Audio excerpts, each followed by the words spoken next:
Hey guys, Jim here. I'm going to share with you now a very exciting piece for me, the Hoback Kwaiback. And a lot of you guys have heard me talking about this knife quite a lot over the past couple of months. It was just a really big mess for me to finally get my hands on one. These are really difficult. I mean, the last I heard, there were somewhere around 24 or 25 of these in existence. And that number may be off. I'm just having to go by what other people have claimed when they got theirs. I'm not entirely certain on that. And there was one that was going to be available for sale. A friend of mine was putting me in touch with his friend that was wanting to sell it. And the deal went south. He sold it to somebody else. It came back to him. And he was supposed to sell it to me. It was done. It was mine.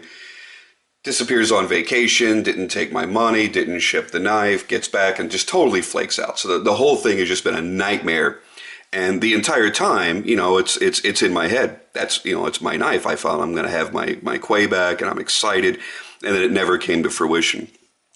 And I was very fortunate through a friend to be able to talk with Jake Hoback, who had a very unique situation pop up.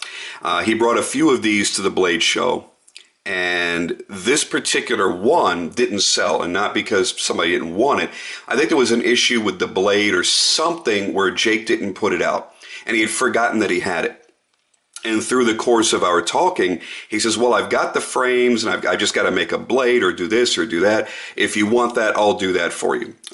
So all the people that were on the original list that are waiting over a year to get it don't like flip out and go crazy and go, oh, damn it, somebody made a knife for Jim and I've got to wait a year. That's so not the case. It was literally already done and he just couldn't sell it at Blade. So this would have been gone, on Friday at Blade anyway. So I felt very, very fortunate to get this opportunity, and mine ended up being a one-off. And they're all unique. They're all going to be different anyway. But he did a couple little different things on this one that he described to me that makes this very much different. Let's talk about Jake for a moment before we get into the knife and the specifications and all that good stuff.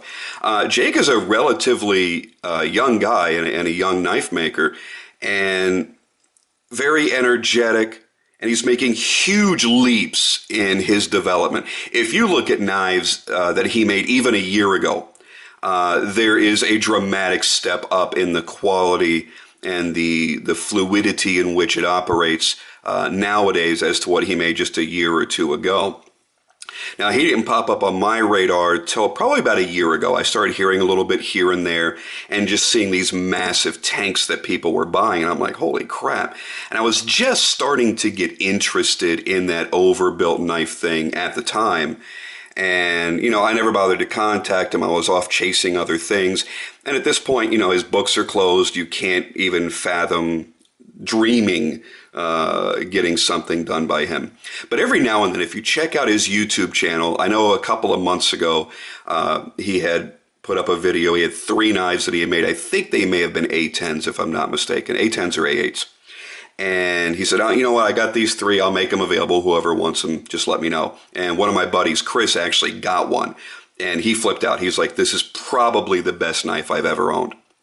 And that meant a lot to me because I value Chris's opinion. And I said, well, I'm just going to have to try to get one. And then when I saw the first Kwaiback, I went nuts. And that was obviously Jeff Tough Thumbs who got that one. And it blew my mind. It really, truly did. And then Terra Fanatic got his. And who else? Geez, who else got one? I'm blanking right now. I think Menovade has one. Is it Fruch? I think Frucci has the other one. I don't know. It's hard to keep up at this point. But that group of guys, there are so many Quakens in that group of guys. Anyway, back to Jake. One of the cool things that he did is he's created some new methods in which to make knives. And one is the HRD, the Hoback Rolling Detent. And we'll talk about that in a minute. But it's just one of those things that tells you he's never going to be happy with whatever he's doing. He's always going to try to better himself with each and every coming project. So I'm excited to see as each new project unfolds what's actually going to be coming out of his shop. His knives are overbuilt. They're made for strength and longevity. This is a knife that again, I'm not an operator. I'm not going out there doing any type of military stuff. I'm not doing anything like that. But I would imagine this is the kind of knife that would survive in the field longer than most folders. It's also a knife that for someone like us, your regular everyday suburban commando, I suppose, the regular everyday collector, this is a knife that is going to last beyond a lifetime for you. There's really not much you can ever do to hurt it. It's a very simplified design when you really look at it. It's 2 titanium slabs, a blade, and a backspacer with a pocket clip attached to it. So it's not overly complicated. There's no panels of anything bolted on there, no scales, no this, no that. It's meant as a purpose-built tool. Let's start with the specifications. You have a 3.75-inch blade. Now, according to Jake's website, that can vary a little bit both in the length and in the thickness in the blade stock he chooses to use. So if you get one a year from now or 5 years from now, you may have a little bit of a variance in that. But that's what this one is. And one of the things that he did that was special that he had emailed me about, he says, I'm going to do something really crazy with this blade. I'm going to take it and go to zero grind. And for those that don't know what that means, when you look at a knife grind, you've got your primary bevel, and then it's always brought in on a secondary bevel down here to create the cutting edge.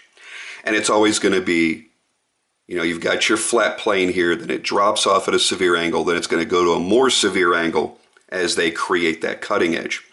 Well, what a zero grind is basically taking it from there straight down, and that creates the cutting edge. To bring out a blade, especially from this kind of thickness and perfect symmetry to come down and form a cutting edge is astounding. What he did do, he said he did a back bevel on it to create an absolute razor sharp edge. He could have left it as the zero grind. It probably would have been just as sharp as half of the knives that I own. But he did do the back bevel. He created a nice, almost perfect mirror edge on this. And as you see, it's a very slight edge. Now again, you've got to take into consideration how thick this blade is to come down as dramatic as he did. That, for me, that's a big feat, and that makes this knife very, very special to my collection and very unique. I have no other grinds in my collection that are anything like that. He is using thrust bearings, cage steel bearings inside of this pivot, and it is a massive custom-made pivot. I mean, just look at the detail work that went into only the pivot. Don't look at anything else. Just that pivot. And these are some of the little things that Jake does that makes his product stand out from a sea of cookie cutter knives that are out there right now, especially in the overbuilt segment. I mean, you look at I know a thing or two about overbuilt knives. I have a couple of them in my collection. And I'll tell you right now, this thing stacks up and exceeds many of the overbuilt knives that I've had. Just going to grab those two for right now. So, yes, I still love my Direware. The Direware will never once ever leave my collection. Same thing with my one-off Praetorian. But this one, the main reason I wanted it is I love the historical background to the Quaken design, and I love the fact that it's meant to be a tool. This is going to be something that will be carried probably more often than any other expensive custom that I own, just because it's made for that type of work and made for that type of abuse. Let's talk for a moment about the Hoback rolling detent, the HRD. So there we see the detent right there. One of the interesting things is you're able to adjust the tension of that detent, and I love that feature. The common issues with folding knives is friction. If you want to create a smooth knife, you have to overcome the friction, especially when we're talking about flippers. And there are guys like me out there that are insane about it better friggin' flip. That's why I'm not a Hinderer fan. That's why I sold my Hinderers and kept my Curtis F3s, because you know what? They made a flipper that flips. And damn it, that's what you expect when you pay premium friggin' money. So what Jake has done is he's helped to overcome that issue. When you talk about your detent, what the detent ball does is there is a little hole in your blade. And the detent drops into that hole allows the lock bar to drop into place, providing tension, and that's what holds the blade in the handle. That's why it doesn't come out. So when you're activating the flipper, you're having to break that detent ball out of that detent hole. And once it's disengaged, it's keeping the lock bar from touching the blade. But the ball itself is still making contact. You'll notice a lot of knives, actually, I think my Browse probably has the most prominent groove, yeah. Now here's where you see the detent hole in a traditional blade. And that arc that you see right there is the detent ball scraping it against the blade. This is the common way that a folding knife is made. What Jake said was, well, I want to reduce the friction. The two ways you can do that is reducing the tension on the lock bar. A lot of companies or a lot of makers put far too much tension and it just drags on that blade and it slows down the operation, creates more friction. And the other is the detent ball. And there are really only about two sizes that makers really use. And he says, it's not really going to be about the size. I'm going to take this ball, and you would think being a ball, it rolls. It doesn't. The HRD does. A standard ball bearing for a detent ball is just going to sit there in place, and the blade's going to rub against it. When the blade is flowing across this detent ball, the detent ball is rolling. That's why it's called the Hoback rolling detent, because it actually rolls. Jake claims it takes about 2/3 of the friction away by employing that system. Here's one of the other cool things. In order to better the industry, Jake is not patenting it. He's not protecting it. He's letting any knife maker that's currently working, he's letting them use this technology for free. All he asks is that you credit him, period. That's it. You don't have to call him and ask permission. It's not like some of the other proprietary things that are out there. You use it, you just say it has a Hoback rolling detent, period. I can also then adjust my tension. If I decide that I want less friction against the blade, or I want a weaker detent to release my blade, or stronger detent, I have the availability as the consumer, as the owner, to do that myself. You can't do that with most traditional folding knives. You have a problem with the detent, the tension, or anything else, it's got to go to a knife maker and be adjusted. You want a harder detent? That's the worst, because then they got to take in that detent hole in the blade and they mill it out just a little bit more so the detent ball drops in further. You don't have those concerns with this knife. That's been eliminated for you. All right, now let's talk about Quakens in general, because people look at this and go, it's a really funky shape. It has this look like it's bowed. It's actually not. From tip to butt, that's actually a straight line. But it does give you that look because of the way the frame goes down here and the blade goes up there. But it really is a straight line from one piece to the other. A traditional Quaken is a traditional Japanese style blade. It was a small tanto dagger that were carried both by men and women in feudal Japan in the samurai class. It was more common with women because it was a smaller blade. They were traditionally 6 to 9 inches is what you were looking at. The closest direct translation in English for Quaken would be chest knife. And it wasn't really carried on the chest, but it was carried somewhat close to the chest. And the women would carry their Quakens a lot of times up in the sleeve of their robes. But its most famous use is actually kind of a scary use. When a Japanese woman was married off, she was expected to carry a Quaken into her married home. And the reason for that was it was a tool most commonly used for women to commit suicide. Yeah, so I'll try to remember not to let my wife carry this too much. Like she could. This thing is almost as heavy as a hammer. If anything were to happen that would have disgraced the honor of her name or the family, such as maybe somebody broke in and was going to rape her, they would then take their Quaken and they would slice the carotid artery. And that was why it was designed to be the size that it was. It can be a straight blade or it can be a curved blade. Both are traditional. It's a very scary thing when you think about why it was developed. But it was a great little weapon that could be used as a secondary or even a third option for the samurai that couldn't get to either of his larger swords. And those were obviously, they were small swords. They were fixed blade. What Jake decided to do was create a folding Quaken.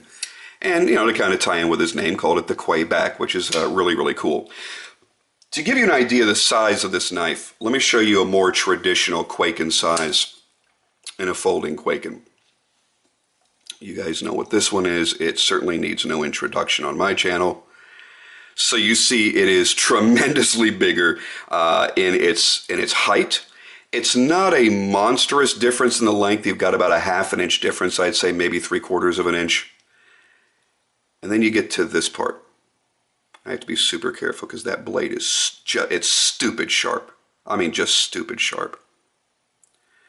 And there's where you see a typical Jake Hoback. Very thick, massive, overbuilt. This one, this still feels somewhat delicate. I certainly couldn't use this for a pry bar. I wouldn't use my Kwaiback as a pry bar either, but I mean, look at this. Even going down to the tip, it's almost like a chisel. There's nothing delicate about this knife. It is absolutely smooth. When Jake messaged me just before he shipped it, he said, "I'll have you know, this is the single smoothest knife I have ever created." And that speaks volumes for the guy, because he built this super fast. I mean, in the course of a couple of days, it went from kind of being a knife to this. And I didn't even realize that they shipped it. It arrived yesterday by complete surprise. I didn't even expect it to get here yet. It was funny because I was going to email him and go, "Hey, so how's it going there, bro?" I'm glad I didn't, because I would have been putting my proverbial foot in my mouth. Let's give you some other size comparisons to knives that you may know and recognize. We'll put it up against the Direware, since they're both overbuilt monsters. As you see, lengthwise, it's a good size longer than the Direware. Bring it in next to my baby, which is one of my larger knives, my Joel Perella Brian Ty Bengal. Tip to tip. I like to go butt to butt. And I know most of you guys do too, right? Butt to butt. Not you guys, but when you're watching those movies, girls, all that, butt to butt. You know what I'm saying. You know what I'm saying. All right, so butt to butt. My Bengal is still a little bit larger. Maybe the Bodega would be the closest, because it too has the same 3.75 inch blade. So with the Kwaiback, because you've got a little more handle here, it's going to come out to be a little bit larger. And so nobody yells and says that I don't use traditional normal knives that everybody can find in their local cutlery shop. There you go, up against the Ed Shem Spyderco Tough. So if you got a Spyderco Tough, about the same size. All right, so that's it for size comparisons for right now. My basic opinions of this knife, it is a little bit sticky right now. I've got some graphite on there until it gets broken in. I mean, he literally just assembled this, so I'm not worried about that. I look at the fit and finish on every knife, and I'm anal about it, because I figure if I'm paying primo dollars, it better be a primo product. This is perfect. One of my favorite design aspects is a blade that completely disappears into a frame. My Will Moon Mark 6s, you guys know I love my Will Moons because of that feature. My other Quaken over there, I love because of that feature. And this would really display any errors that a knife maker could make. I did some photography on this yesterday to kind of display the perfection in which this was made. I mean, you just can't argue with this level of craftsmanship. And the thing is, Jake's stuff is not cheap, but it's not all that expensive in comparison to other makers that are putting out this level of quality. The little details are there. Very big space in between the frames, yet you don't have to worry about the lead-in of that blade coming into contact with you. I love this custom backspacer. It still gives you a flow-through design, almost as if you had standoffs. Beautifully articulated, customized. I do believe mine is just like everybody else's, as far as the design of it goes. Love the shape of this. It feels great in the hand in every position. It is a reversible pocket clip. It doesn't go up here, thank goodness. It is a tip-up carry, but left hand or right side. And another thing that you guys hear me talk about a lot is how makers go freaking cheap on their clips. This is what you should expect when you buy a custom knife. This was a custom machine clip made specifically for this knife, specifically by this maker. They didn't order from Alpha or anything like that. It's not an off-the-shelf parts bin part. It was custom made for you like the rest of the knife was. And when you're spending, I would say if you're spending over $400 to $500, you should damn well expect that, not cheap spring clips. Yeah, that's one of the things that I nailed on my RJ Martin. These are not cheap knives. And this, it works great. Function-wise, this is a fantastic clip. Is that worthy of being on this knife? Not in any way. Just the way it is. Period. That's it. So all I can say is, you know, when you want something for a long time, your expectation level is always going to be very, very high. I was afraid this was not going to live up to my expectations. It exceeded my expectations. The feeling in the hand. This could actually be used as a weapon without even deploying it. Definitely good for supporting your fist if you needed to load your fist. This would be a great attitude adjuster. You get that one jag off that, you know, he's being just enough of a jag off that you got to do something about it, but not enough to where you have to possibly endanger his life. You put this in a pressure point against his temple up under his neck. Yeah, you're going to lead him wherever he needs to go. Love everything about it. I love these deep grooves. One of the things that I've noticed on flippers is, you know, where you tend to put your thumb, there are some flippers, when I go to activate them, my thumb does this, and like the very first time I ever do it, you know, it's like you almost drop the knife. My finger drops in there, and it's like a support. Love that. It gives you a great sense of tactility, even though it's just two long grooves. All right, my camera is going to cut me off here. For some reason, it won't run past 23 minutes. There's not a setting that I can change to avoid that either. So I'm going to leave it here. There is more to talk about. I'd love to, but I'm just not able to. I will say this. Yes, Jake's books are closed. However, keep an eye on his YouTube channel. Follow him on Instagram, at Jake Hoback Knives. Follow him, because at any point, if he ever says, hey, I've got something available, if you contact me, you can buy it. Do it, buy it. Don't argue, don't think about the price, just do it.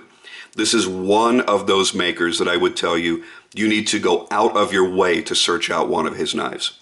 All right, I'm going to go for now, guys. Thank you so much. You'll be seeing this much more often in future videos and, of course, all over my Instagram. Thank you, Jake. You're one hell of a guy. It's been a great pleasure dealing with you and owning one of your products, and this won't be my last.